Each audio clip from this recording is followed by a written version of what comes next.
What has been the most difficult challenge you've endured out of love for someone important to you? Last night, my girlfriend came over to drop off a package that was sent to her house instead of mine. She's been struggling with depression recently, and for the last 2 weeks, she has not been acting like herself at all. It seemed like she had not slept in days, and her usual high-energy self was not there. I asked her if she was okay numerous times, but she kept pushing me away. She'd just give me one-sentence answers about how she is fine and I didn't need to worry. I know she has a history with unaliving attempts, but that was when she was a teenager, and she hasn't thought of unaliving herself since she was 16. When she came over, she was in really bad shape. Her hair was messy, and there were bags under her eyes. There were some cuts on her arm that looked like self-harm, and one of them was bleeding. Her voice was groggy, and she was extremely quiet.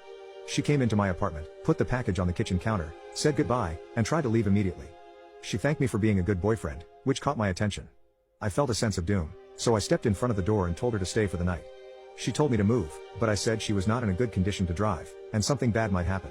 Suddenly, she hit me in the chest and said she wanted something bad to happen. She broke down in tears and cried about how stressed out and unappreciated she felt. She talked about how she was the perfect student and went to Berkeley like her parents wanted and became a nurse, but they never showed any support for her career. She gets pushed aside and hates how all the attention goes to her sister, and she feels unnoticed. She cried about how stressful work has been and how understaffed her hospital is. She had not slept for 37 hours and tried to go to bed a couple of hours earlier but couldn't fall asleep. She hates her body and how much she struggles with maintaining her weight. I picked her up and brought her to the couch, and she continued crying. She told me she thought about crashing her car multiple times on the way to my apartment and that I would be better off with her being dead.